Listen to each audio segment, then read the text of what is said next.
no livro de Joel, profeta Joel, capítulo 1, do versículo 1 ao versículo de número 20, onde estaremos dando a exposição bíblica a este livro.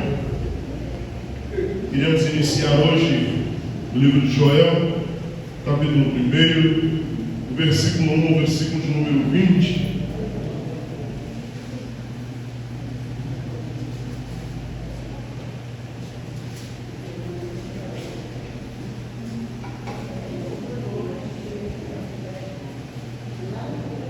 Joel, depois Joséias, antes de Daniel.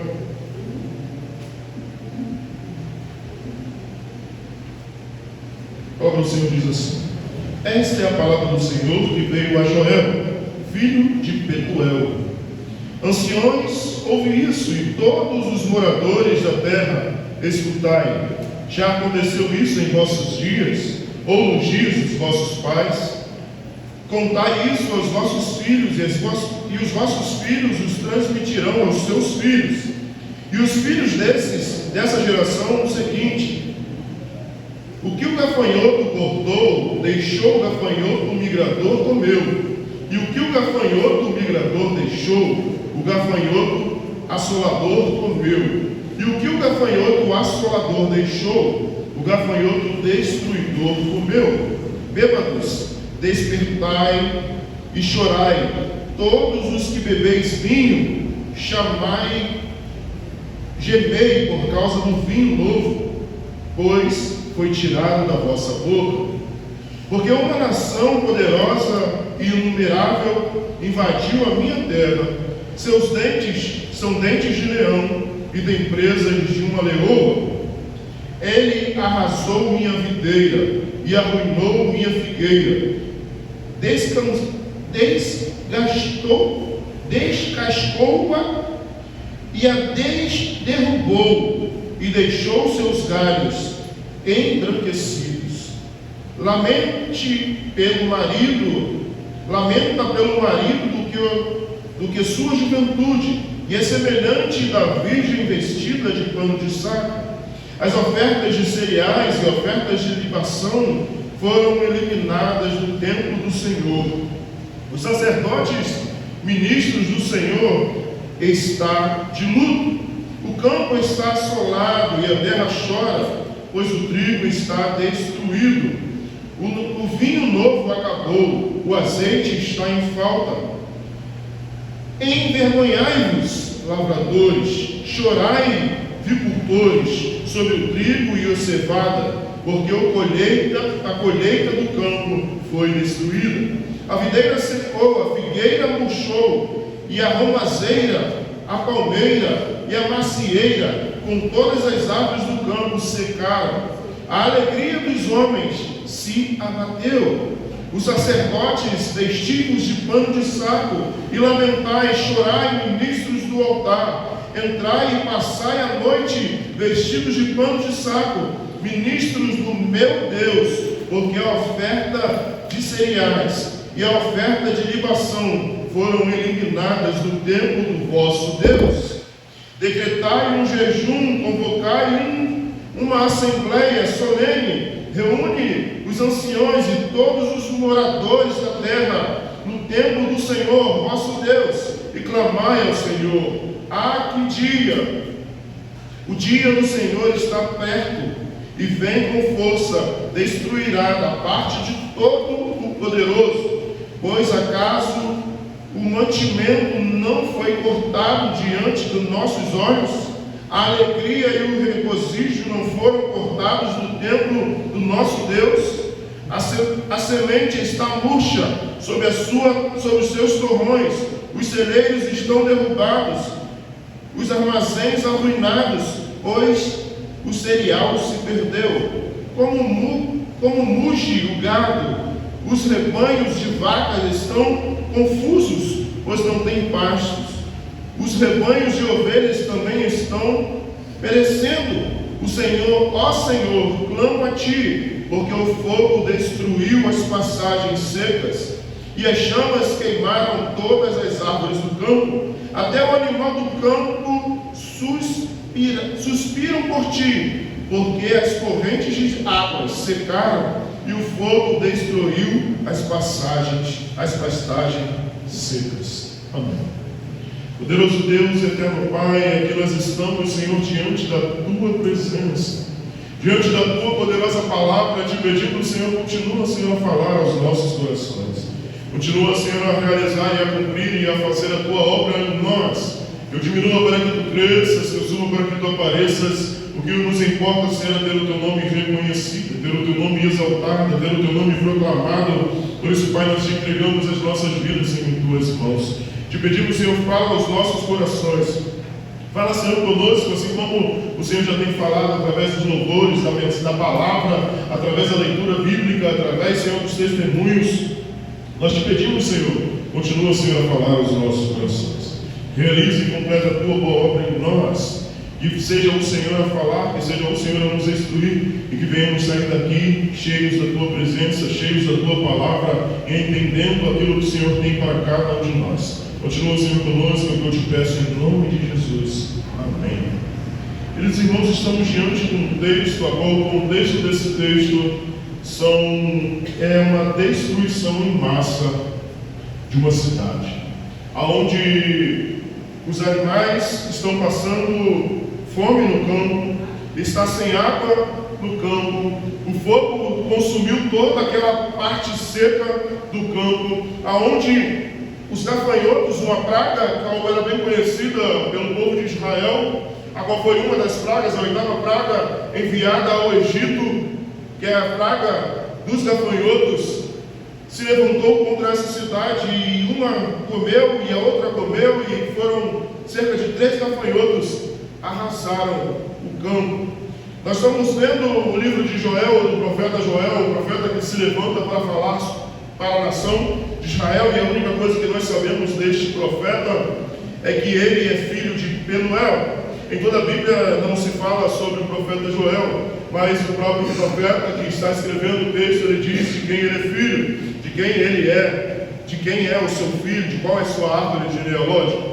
Então ele vai dizer que ele é filho de Penuel. Então estamos diante deste contexto onde nós estamos vendo o Senhor trabalhando, e nós vamos ver, de acordo com o restante do texto, lendo o livro de Joel, nós vamos ver que a mão do Senhor está sobre este povo, e onde o profeta chama o povo a clamar ao Senhor, onde o profeta chama o povo a clamar ao Senhor, para que o Senhor tenha misericórdia deste povo, tenha misericórdia desta nação.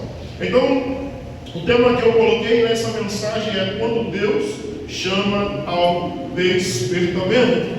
Este profeta está dizendo ao povo e está chamando até os bêbados para ver o que está acontecendo. Ele já começa o texto dizendo a respeito disso. Então nós vamos ver com o tema de o juízo de Deus, o chamado ao arrependimento e a urgência do clamor diante da crise. Nós vamos ver esse texto que o juízo de Deus, porque aqui no livro de Joel ele vai falar sobre o juízo de Deus, ele vai falar sobre Deus julgando as nações, sobre o julgamento de Deus, sobre o dia que viria o julgamento do Senhor. Então o juízo de Deus, o chamado ao arrependimento e a urgência do clamor diante da crise. A urgência de clamarmos ao Senhor, a urgência de buscarmos ao Senhor. O objetivo desta pregação é levar a igreja a reconhecer os sinais do juízo, a arrepender-se e a buscar a restauração. Algumas pessoas vão dizer que este texto ele foi escrito logo após que o povo saiu do exílio. Mas nós não temos uma resposta, não tem como datar verdadeiramente qual é o tempo e qual tempo se passou este texto, esta história. Você já se perguntou como Deus nos chama a atenção quando estamos distraídos espiritualmente? Você já prestou atenção em sua vida? Você já se perguntou como Deus chama a atenção quando estamos distraídos espiritualmente? Esse texto Joel está dizendo, está falando para os anciões, está falando para a cidade, está falando para aqueles que estão diante de Deus, para os levitas, para aqueles que estão dentro da igreja. Você já percebeu como Deus nos chama a atenção quando estamos distraídos espiritualmente? Joel está rogando ao povo, rogando aos sacerdotes para que eles vestissem panos de saco e lamentassem e chorassem. Mas parece que o povo está dormindo. Parece que o povo está bêbado, como ele vai dizer aqui. Parece que o povo está de forma indiferente para as coisas que têm acontecido no mundo. E nós estamos num momento em nossa vida, em nossa cidade, em nosso país, que não é diferente. Muitas pessoas, e a igreja do Senhor principalmente, está dormindo diante das dificuldades e dos processos que temos passado em nosso país, em nosso mundo. Pessoas estão dormindo e deixando de fazer o papel a qual foram chamadas para fazer. Na época do profeta Joel, o povo de Judá estava assim, vivendo de forma superficial, religiosamente e confortável. Então Deus permite algo extremo, uma praga de gafanhoto, destruir tudo e nada escapa. Joel capítulo 1 não começa com uma promessa, mas com um alerta. É como se Deus dissesse: acordem, eu estou falando com vocês. Muitas vezes em nossas vidas passamos por diversas coisas e diversas situações, e Deus está dizendo para nós: acorde, pois eu estou falando com você. Acorde, pois eu estou falando com você. Mas muitas vezes nós estamos dormindo. Muitas vezes não damos ouvido ao que o Senhor tem para dizer a nós. Nós vamos ver no versículo 1, ao versículo de número 7, uma crise sem precedentes. Vamos ver uma crise sem precedentes, uma crise que assola a todo o povo, uma crise que só piora, não melhora e vai cada vez mais piorando. Nós vamos ver no versículo 2, ouve isso, vós anciões. Já aconteceu isso em vossos dias. O profeta diz no versículo 2 do capítulo 1, anciões, ouve isso. E todos os moradores da terra, escutai. Já aconteceu isso em vossos dias, ou nos dias dos vossos pais? O profeta está dizendo: vocês estão aqui, vocês estão vendo isso. Já aconteceu isso alguma vez na vida de vocês? Já aconteceu isso no passado? Já aconteceu isso no dia dos pais de vocês? Já aconteceu isso? E ele no versículo 3 vai dizer: contai isso aos vossos filhos. Contai isso que vocês estão vendo, contai isso que vocês estão passando, contai isso aos vossos filhos, e os vossos filhos os transmitirão aos seus filhos, e os filhos destes a geração seguinte. Irá passar essa informação de geração a geração. Joel começa convocando os anciões e o povo inteiro a refletir. Joel começa o chamado do Senhor, chamando o povo para refletir as coisas que têm acontecido, para refletir as coisas que aquele povo e o seu país, a sua nação tem passado. Então eu te convido nesta noite a começar a refletir em sua vida o que este mundo, o que essa terra, o que o povo, o que muitas vezes você tem passado em sua vida. Eu te chamo a trazer a sua memória, a refletir as coisas que têm assolado e têm chegado até a sua vida, até o país, até a nação, até a cidade, a você trazer a memória. Como Joel está dizendo àquele povo, chamando eles a refletir. 4 tipos de gafanhoto simbolizam uma destruição completa e contínua.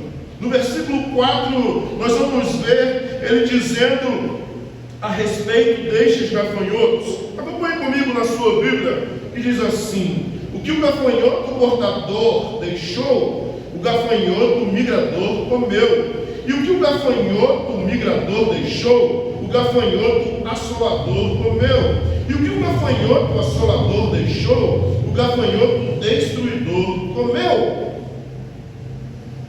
Joel está dizendo cerca de 4 tipos de gafanhoto.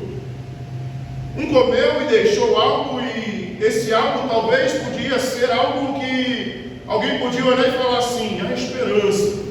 Mas logo veio outro gafanhoto e comeu. Mas sobrou algo e podia ter a esperança. Mas veio outro gafanhoto e comeu aquilo que ele deixou. Mas sobrou alguma coisinha, talvez um talo. Mas aquele outro gafanhoto veio e comeu e acabou com tudo. E não sendo o suficiente, veio o fogo e consumiu tudo aquilo que estava seco. Tudo aquilo que foi sobrado e restado. A vinha, a figueira, o trigo, tudo foi consumido. Versículo 8 em diante, do versículo 4 em diante, no 5, ele vai dizer: bêbados, despertai e chorai, todos os que bebem vinho, gemei por causa do vinho novo, pois foi tirado da vossa boca. O profeta está dizendo, está chamando os bêbados ao arrependimento, dizendo: o vinho novo que chegariam até vocês, não tem mais vinho, tudo foi consumido, não tem um vinho novo, não tem mais como vocês ficarem bêbados, vocês vão ter que ficar sóbrios. Às vezes, muitas coisas acontecem em nossas vidas para que venhamos a acordar, para que venhamos a voltar à sobriedade, para que possamos enxergar o que Deus quer falar conosco. Esse texto, esse versículo vai nos dizer sobre, simbolizando o juízo de Deus. Deus está usando a natureza para sacudir a nação. Deus está usando a natureza para sacudir a nação de Israel. Às vezes Deus permite colapsos para despertar corações adormecidos. Às vezes Deus deixa a gente chegar ao fundo do poço para que nós venhamos a acordar e reconhecer quem é Deus em nossas vidas. Às vezes Deus usa as coisas, às vezes Deus permite colapsos para despertar corações adormecidos. Não foi diferente na vida de Israel. O Senhor era rei de Israel, mas a nação de Israel começa a olhar para as outras nações e começa a desejar possuir um rei sobre eles. Deus não bastava, precisava que as nações olhassem para eles e tivessem medo, porque eles tinham um rei, eles tinham um reinado, e eles decidem possuir um rei. Então Deus manda o profeta lançar uma flecha, e essa flecha cai próximo de Saul, e Saul se torna rei de Israel. Nós vamos ver a história de Israel e vamos ver que Israel começa a se envolver na idolatria, começa a deixar Deus de lado, começa a fazer diversas coisas, e Deus estava mostrando para Israel sempre que ele era o melhor. Mas às vezes em nossas vidas queremos e nos preocupamos em possuir e ter, e deixamos Deus de lado das nossas vidas. Deixamos aquele que nos sustenta, aquele que nos guarda, aquele que nos livra de lado, e queremos olhar para a direita ou para a esquerda e tentar fazer algo novo, tentar saciar os desejos do nosso coração. Mas quando acontece a desolação, acontece a destruição, nós olhamos para Deus e queremos, às vezes, até questionar a Deus o porquê estamos passando o que passamos. Às vezes, em vez de apenas perguntar por que isso está acontecendo, devemos perguntar: o que Deus está querendo me mostrar? Em vez de você se perguntar o porquê que isso está acontecendo na minha vida, o porquê isso está acontecendo no país, o porquê isso está acontecendo no mundo inteiro, devemos nos perguntar o que Deus quer com isso para mim e para a igreja do Senhor. O que Deus quer me mostrar com isso? Assim como um alerta de incêndio, assim como ouvimos um alerta de incêndio, o barulho é bem alto, o barulho é incomodador, mas ele salva vidas. O barulho do incêndio, o barulho de uma sirene do incêndio, quando ele acontece e quer mostrar que algum lugar está pegando fogo, ele é um barulho alto, é um barulho ensurdecedor, mas ele é um barulho salvador. Porque talvez você esteja dormindo e quando você tem algo na sua casa, você tem uma sirene dessa e algo pega fogo, aquele barulho te acorda e você consegue fugir e escapar daquela dificuldade, daquele problema. Assim como isso é o que o Senhor tem para nós. Às vezes é incomodativo, às vezes é alto demais, às vezes é pesado demais, mas o Senhor quer te livrar de algo em sua vida. O Senhor quer derramar a sua graça, quer te mostrar o que Ele tem para mim e a sua vida. O Senhor quer te mostrar que é Ele quem te sustenta, é Ele quem te guarda, é Ele quem tem o controle, é Ele quem tem o poder em suas mãos. Nós vamos ver agora do versículo 8 ao versículo 14 um chamado ao lamento.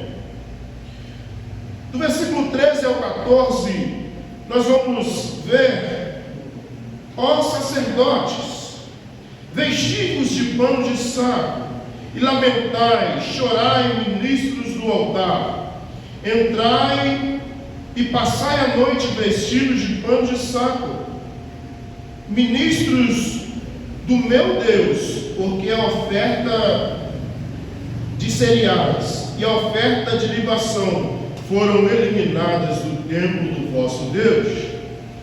Decretai um jejum, convocai uma assembleia solene,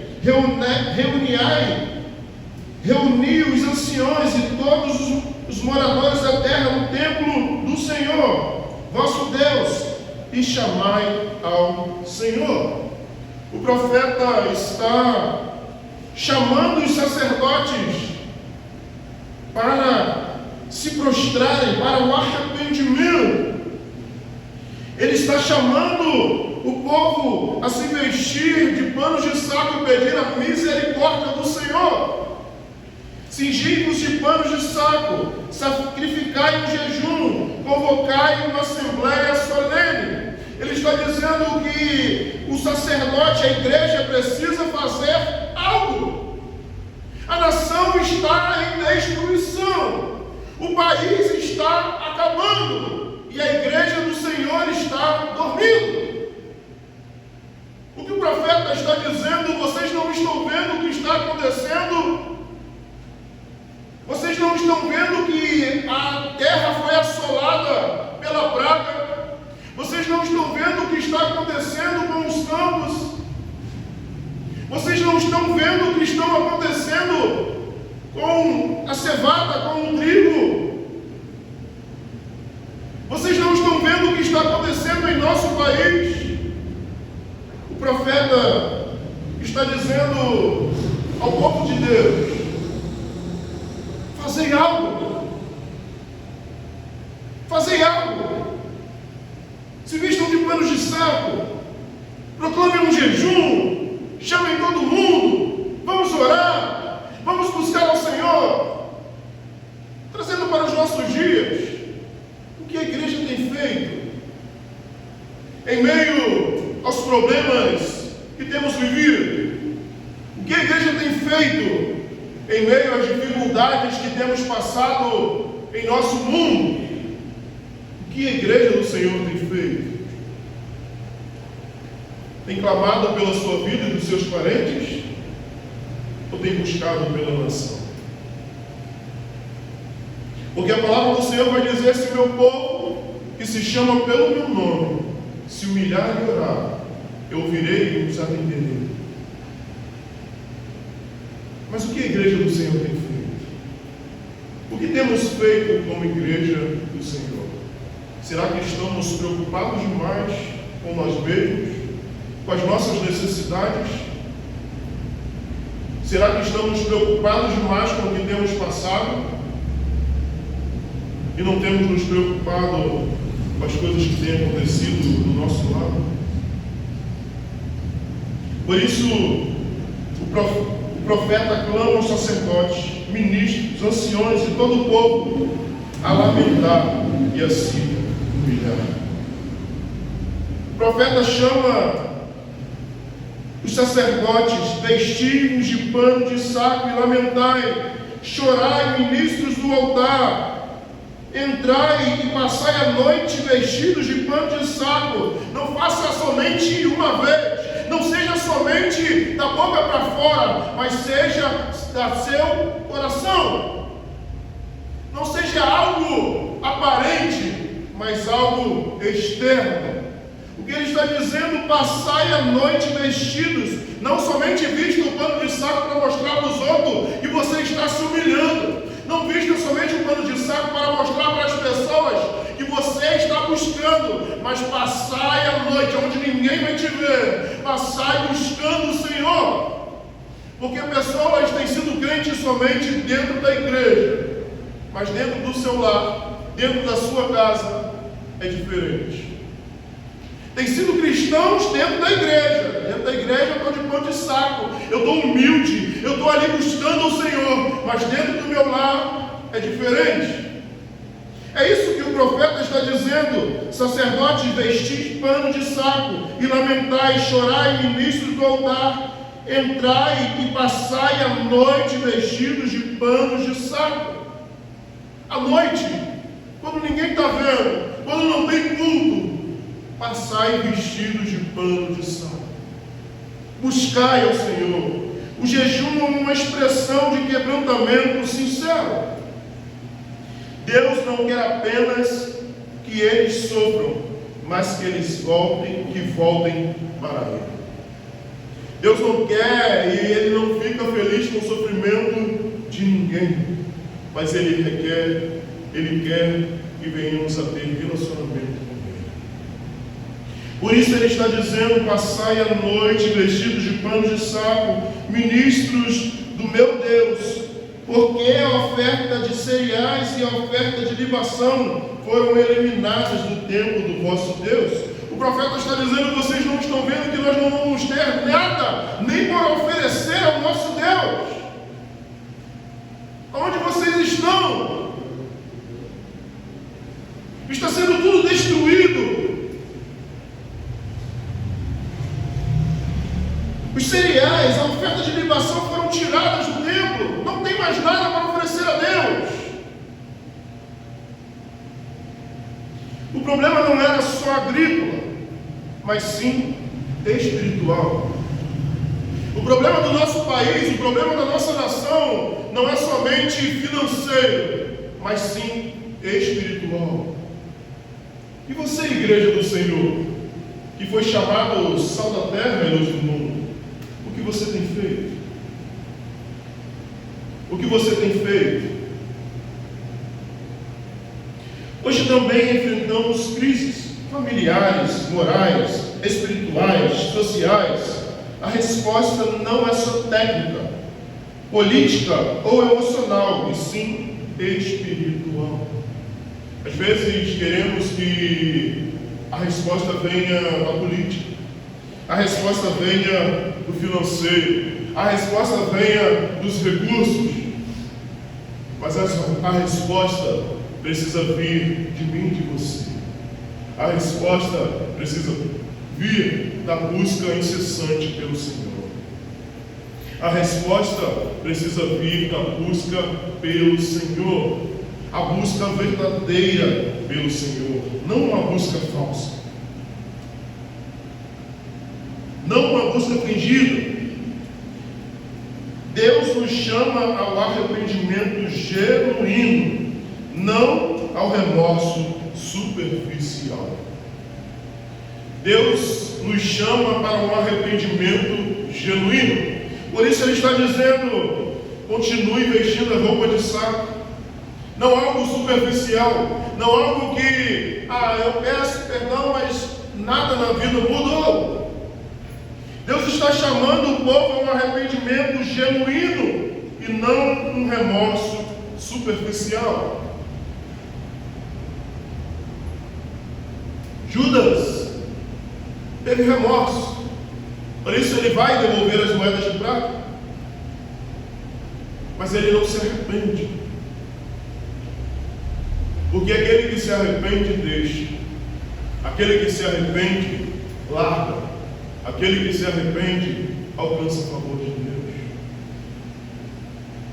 Mas o que tem acontecido é que as pessoas somente têm vivido remorsos, mas não têm se arrependido verdadeiramente. Têm deixado por um pouco de tempo e voltam a praticar os mesmos erros, voltam a viver nas mesmas imundícias, voltam a fazer as mesmas coisas.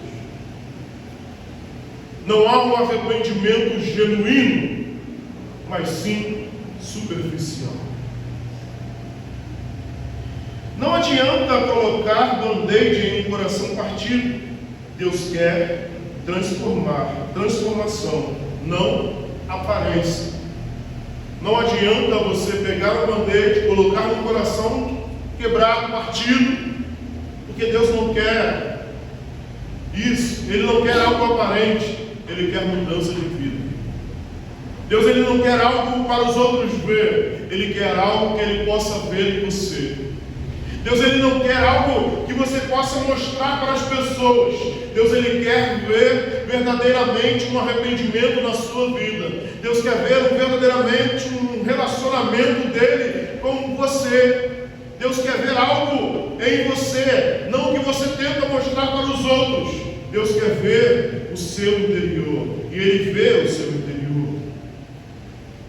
Porque você pode dizer e mostrar para todo mundo: eu sou crente, eu ando com a Bíblia debaixo do braço, eu vou na igreja, eu faço isso, eu faço aquilo, mas dentro da sua casa você não ora, você não lê a Bíblia, você não busca, você não faz nada. Que relacionamento é esse com Deus? Que busca é essa do Senhor? É isso que Deus quer. Ele não quer somente um band-aid, Ele quer uma transformação, não aparente, mas algo que seja transformado verdadeiramente. Nós vamos ler do versículo 15 ao versículo de número 20, um clamor em meio à devastação. Versículo 15, acompanha comigo em sua Bíblia, ele vai dizer: ah, que dia! O dia do Senhor está perto, e vem como força destruidora da parte de Todo-Poderoso. Ele está lembrando do dia da vinda do Senhor, está dizendo: ah, que dia! Ah, que dia! O dia do Senhor está perto, e vem com força, destruirá da parte destruidora, virá com força destruidora da parte do Todo-Poderoso. Ele está dizendo sobre o dia do Senhor: o Senhor está perto, o Senhor está voltando, o Senhor está próximo e virá com mais força, com uma força destruidora da parte do Senhor. Joel introduz o tema do dia do Senhor, o tema do juízo de Deus. Joel está aqui dizendo ao povo a respeito do juízo de Deus, do dia do Senhor.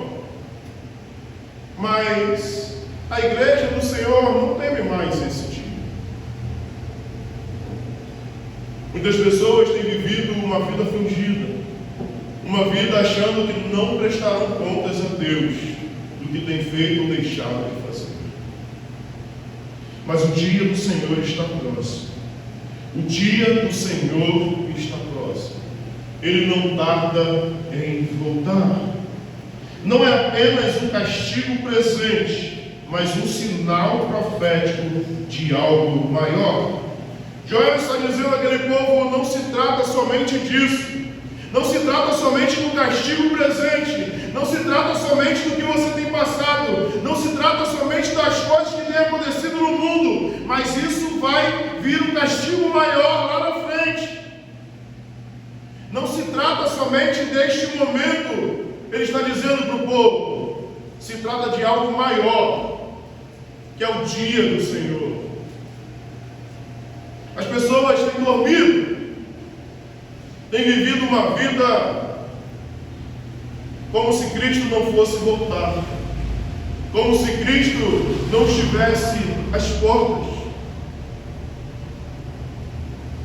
O profeta se une ao povo no clamor: a ti, Senhor, clamo. No versículo 19, o profeta diz: ó Senhor, clamo a ti, porque o fogo destruiu as pastagens secas, e as chamas queimaram toda a árvore do campo. O profeta também entende e se arrepende diante do Senhor. Ele também clama ao Senhor: olha, Senhor, a ti eu clamo, porque o fogo destruiu as pastagens, acabou com tudo. O profeta também se coloca no lugar do povo e também clama ao Senhor.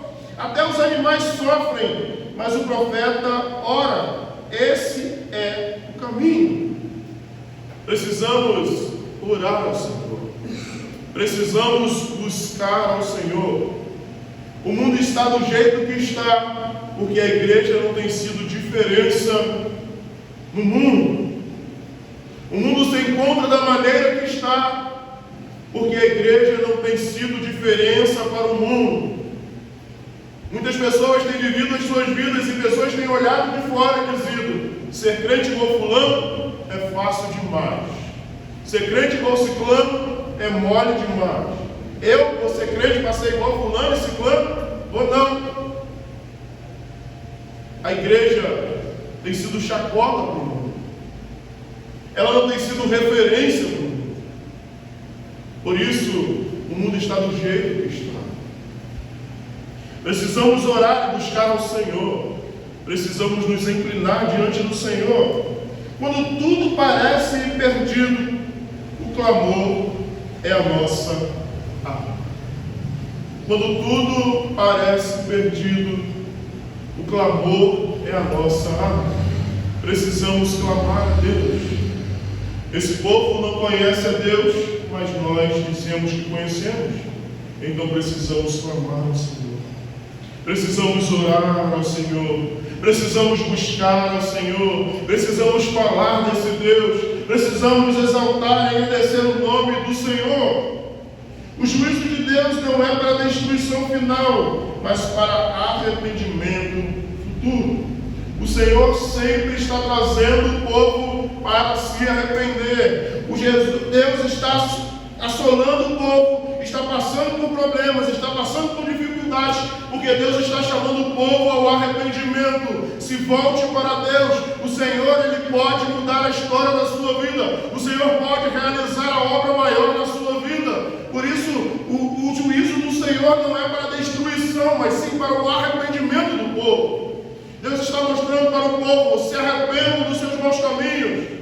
Vocês não estão vendo que o que vocês decidiram, as coisas que vocês fizeram, não estão levando vocês para lugar nenhum. Mas o que acontece é muitas pessoas orgulhosas. Muitas pessoas que querem colocar a culpa em Deus. Então nem conhecem a sua própria culpa. Já disse aqui muitas vezes, isso não é novo.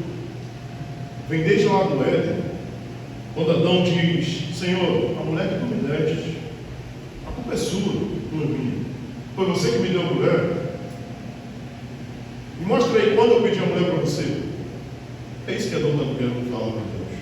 Foi a mulher que tu me deste. E passamos por muitas coisas em nossas vidas e queremos colocar Deus na parede. Queremos culpar a Deus e dizer que Deus é o culpado pelos nossos sofrimentos e as coisas que temos passado. Nós viramos muitas vezes as costas para Deus e passamos por muitas coisas em nossas vidas e depois queremos culpar a Deus pelas escolhas que fizemos. Vivemos num mundo onde as pessoas não acreditam mais em Deus, porque elas querem negar a Deus, porque escolheram e viveram o que quiseram na sua vida. O mundo se encontra da forma que está. E agora a culpa é de Deus. Vivemos uma época de uma geração que cortava madeira para fazer cerca, para fazer casa, para fazer banco, para fazer tudo. E hoje tem passado por diversos problemas, por falta de árvores, por falta de ter As pessoas decidem fazer escolhas, mas depois querem culpar a Deus. Joel não termina com restauração ainda. Esse texto, esse capítulo ainda não termina com a restauração, mas ainda com um clamor. Mas no capítulo 2, onde Deus responde com misericórdia, restauração e determinação do Espírito. Há uma promessa do Senhor para mim e a sua vida. Se o meu povo que se chama pelo meu nome se humilhar e orar, o Senhor ouvirá e atenderá e sarará a minha e a sua terra. Estamos vivendo dias difíceis, mas antes de culparmos o mundo, precisamos olhar para dentro da igreja. Onde está nosso quebrantamento, nosso jejum, nosso clamor? Apontamos o dedo para o mundo, mas onde está a sua busca? Onde está o seu jejum? Onde está o seu quebrantamento diante do Senhor? Aonde está o seu clamor ao Senhor? Será que a culpa é do mundo? Ou é culpa nossa que temos deixado muitas coisas acontecerem? Precisamos, como igreja do Senhor, ser a diferença para este mundo. Não foi à toa que eu e você fomos chamados de sal da terra e luz do mundo. É você quem vai conservar, é você quem vai trazer sabor, é você quem vai trazer a clareza para esse mundo escuro, para esse mundo que está em trevas. E será que a igreja tem sido isso para este mundo? Será que a igreja tem sido sal, tem conservado este mundo, tem trazido sabor para este mundo? Será que a igreja tem trazido luz para este mundo? Tem trazido clareza para as escuridões que tem aí afora? Precisamos nos arrepender. Precisamos nos voltar para Deus, para que Deus saia e cure a nossa nação. Amém? Poderoso Deus e eterno Pai,